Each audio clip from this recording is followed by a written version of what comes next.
اس میں کوئی تبدیلی آئی ہو تو پھر آپ بتائیں جی کہ فلان جگہ پہ انہوں نے جو ہے وہ $1000 کاٹا ہے، یا فلان جگہ پہ کوئی کسی طریقے سے کوئی وہ، جبکہ یہ اس کے برعکس ہو رہا ہے، ان کا سب کچھ ایز اٹ از چل رہا ہے، جس کا مطلب یہ ہے کہ پاکستان کی اکانومی دو چیزوں پہ اس وقت جو ہے وہ چل رہی ہے۔ ایک تو جو باہر سے جو ہے وہ یہ پوری ڈرامہ بازی کر کے، اب اس کو دنیا بہت جلد ڈرامہ بازی قرار دے دے گی، میں آپ کو بتا دوں۔ تو لون لینے کا مسئلہ، یعنی لون پہ چلنے والی، لوننگ جو ہے وہ لینڈنگ پہ چلنے والی اکانومی،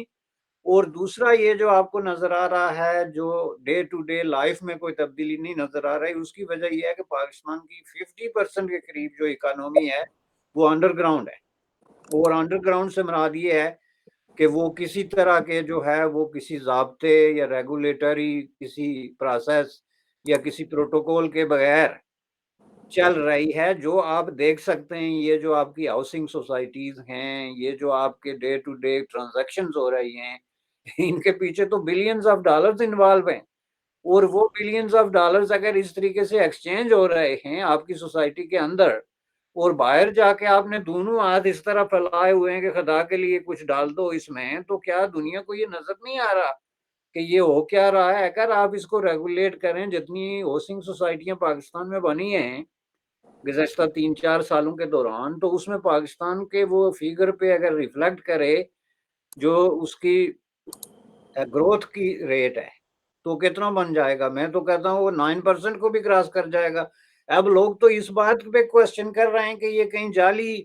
انڈیکسز اور جعلی انڈیکیٹرز تو نہیں دے رہے ہیں کہ نہیں جی ہماری گروتھ ریٹ کم ہو گئی یا فلاں ہو گئی۔ یہ ہو کیا رہا ہے بھائی؟ جس ملک میں گروتھ ریٹ جو اتنی نیچے آ گئی، اس میں اس طرح کے جو پروجیکٹ ہیں وہ کس طریقے سے چلتے ہیں؟ آپ دیکھیں کسی ایک محکمے کو آپ مجھے بتا دیں جس میں سے انہوں نے بجٹ کاٹا ہو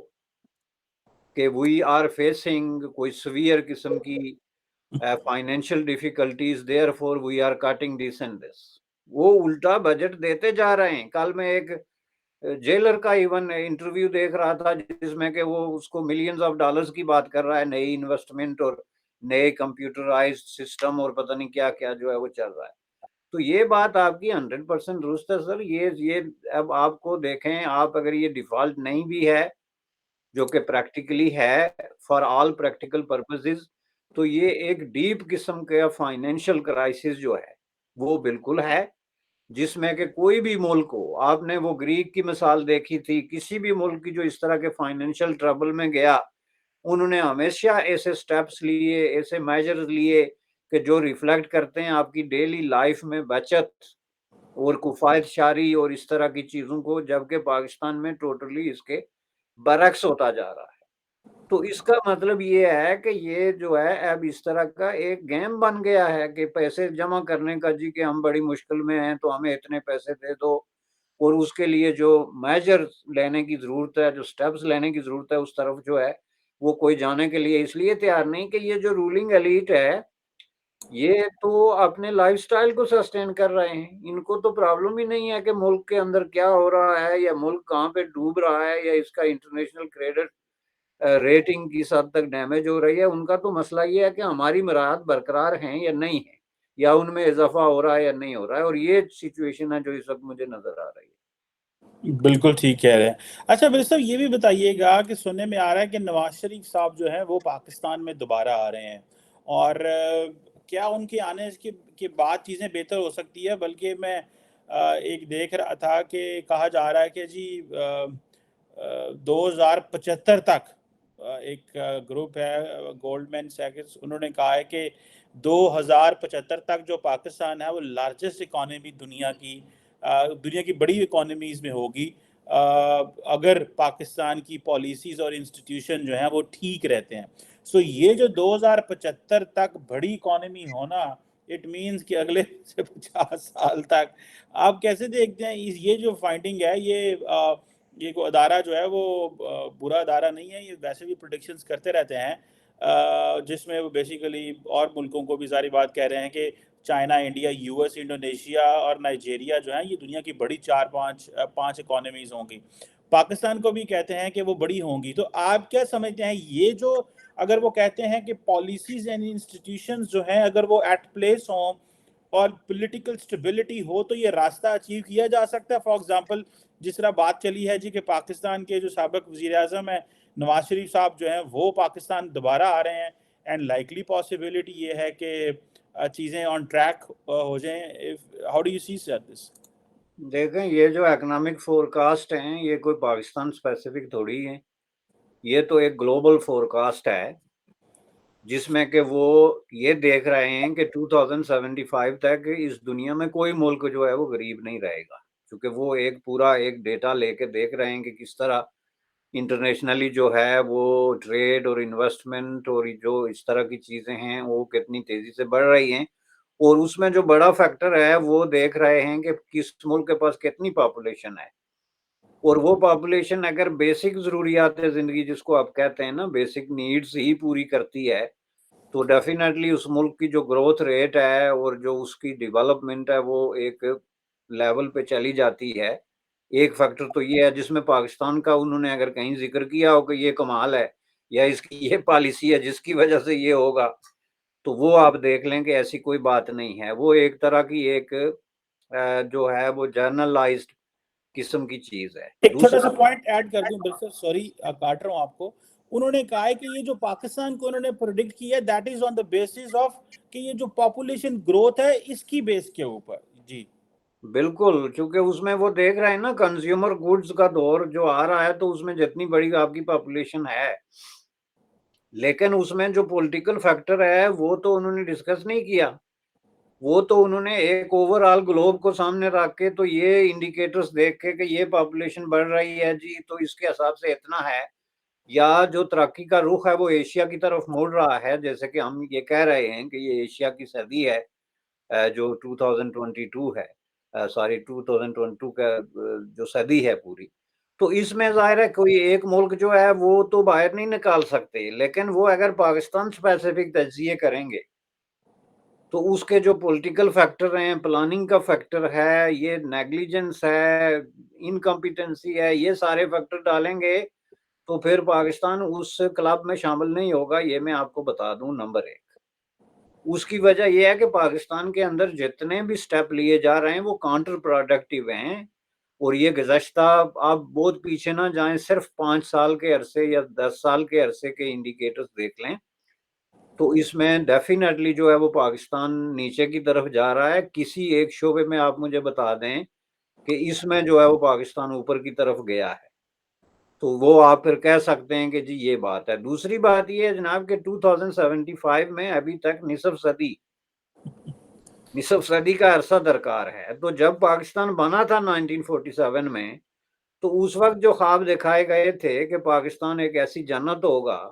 جس کی وجہ سے آپ نے یہ غریب لوگ کہیں لکھنؤ سے اینڈ اتراکھنڈ سے اور پتہ نہیں کہاں کہاں سے اپنی جائیدادیں چھوڑ کے اور اچھی خاصی زندگی چھوڑ کے تو آ گئے تھے کہ پتہ نہیں وہاں پہ کیا بانٹ رہا ہے اور ہم تو رہ گئے تو بھاگو. تو ان کو جو ملا وہی 2075 میں ملے گا. بات یہ ہے کہ وہاں پہ ایک جو لمیٹڈ بنچ آف پیپل جس کو آپ کہتے ہیں, ایک لمیٹڈ گروپ آف پیپل, ان کا جو ہے وہ قبضہ ہے وسائل پہ, وہ اس کو آپس میں بانٹ برت کے کھا رہے ہیں, اور اس کا وہ کسی طریقے سے جو وہ ٹرکل ڈاؤن کی جو تھیوری ہے نا وہ پاکستان میں اپلائی نہیں ہوتی. اس میں ٹرکل ڈاؤن بھی ٹرکل اپ ہو رہا ہے, وہ کہیں سے پیسے آ بھی رہے ہیں تو واپس گھوم کے جو ہے وہ صرف ان کی طرف جا رہے ہیں, اور انہوں نے باقاعدہ جو ہے وہ اس معاملے میں ایک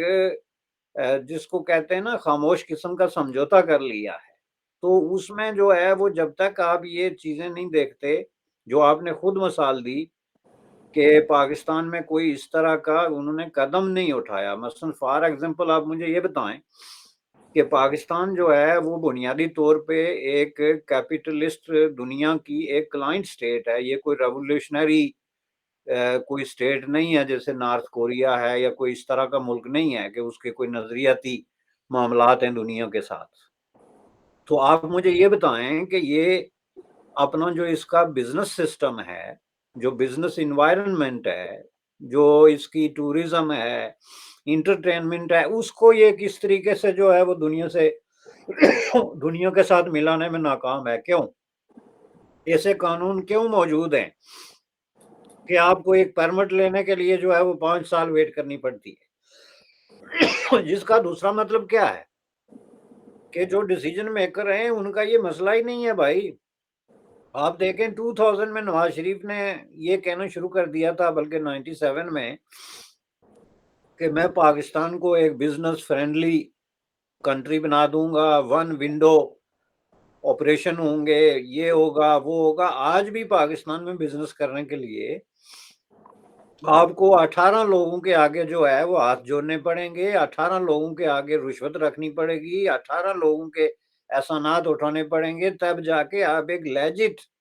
ایک لیجیٹیمیٹ بزنس جو ہے وہ شروع کریں گے. آپ کی تو بات کاٹ رہا ہوں سر برسر صاحب، وہ ٹیلینور پاکستان کے اندر ایک نارویجین کمپنی تھی، انہوں نے کہا ہے کہ جی کاسٹ آف ڈوئنگ بزنس اتنی زیادہ ہو گئی ہے کہ ان کو وہ کمپنی بیچنی پڑ رہی ہے. So these are always also challenges. اور سی پیک کے ساتھ بھی تو دیکھیں جو ہوا کہ اتنی بڑی فورن ڈائریکٹ انویسٹمنٹ آ سکی لیکن وہ ملک کے اندر جو اکانومی ہے ٹریگر نہیں کر سکی. اس پہ بھی آپ ذرا دیکھیے. اس کو اسی سے آپ جوڑ کے دیکھیں، حالانکہ پاکستان دنیا کا سستا ترین ملک ہے when it comes to labour force,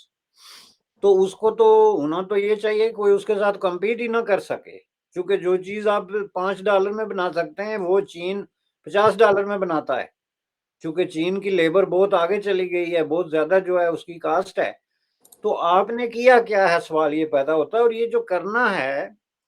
جب تک آپ اپنے بیسک دیکھیں، عمران خان صاحب نے جو ہے وہ ایک بہت بڑا ایک شور ڈالا تھا کہ جی میں اس کو ٹورسٹ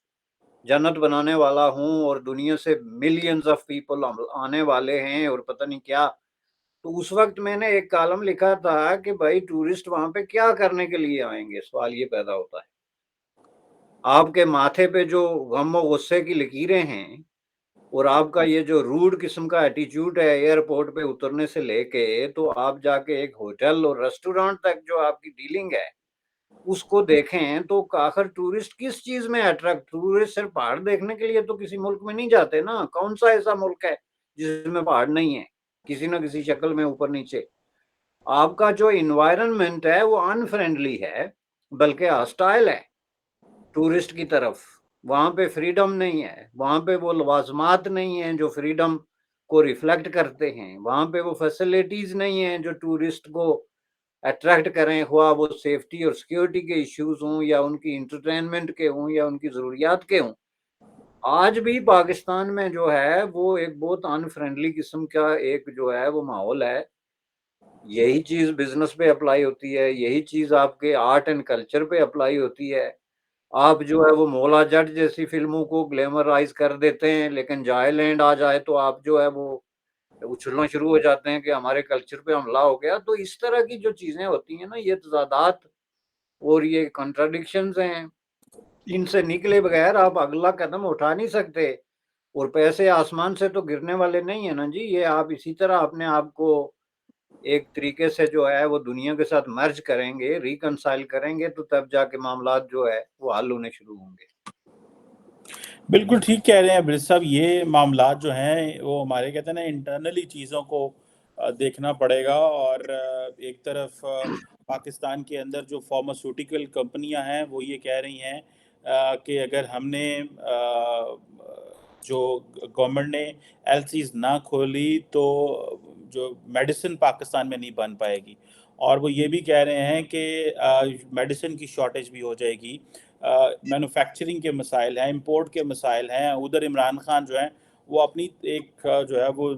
ایک اپنا پولیٹیکل سٹائل لے کے بیٹھے ہوئے ہیں. فوج جو ہے وہ ڈیفینسو ہے بیکاز ان کے جو پریویس ریٹائر ہونے والے جو جنرلز ہیں ان کی حرکات و سکنات کی وجہ سے. سو ملک جو ہے وہ ایک بڑی مشکل سی سچویشن میں ہے، لیکن سلوشن کسی کے پاس بھی نہیں ہے. اور جو نہیں، لوگ سلوشن دیکھیں، سلوشن ہے نا جی. آپ کا فارماسیوٹیکل جو سیکٹر ہے وہ اگر بند ہو رہا ہے تو اس میں ایسی کون سی نئی خبر ہے؟ آپ مجھے بتائیں نا کہ جب آپ کا ٹاپ پالیٹیشین اور آپ کا جو ٹاپ جو ایلیٹ ہے آپ کی سوسائٹی کا، وہ جو ہے جعلی ادویات میں ملوث ہے اور آپ وہ خبریں چھپاتے ہیں، آپ کا میڈیا اس کو وہ نہیں کر سکتا. آپ اپنے پڑوس میں دیکھیں، انڈیا کا جو فارماسیوٹیکل انڈسٹری ہے وہ انٹرنیشنلی اس وقت، میرے پاس تو سٹیٹس نہیں ہیں لیکن مجھے یقین ہے کہ وہ ایک پہلے یا دوسرے نمبر پہ آ گئی ہے.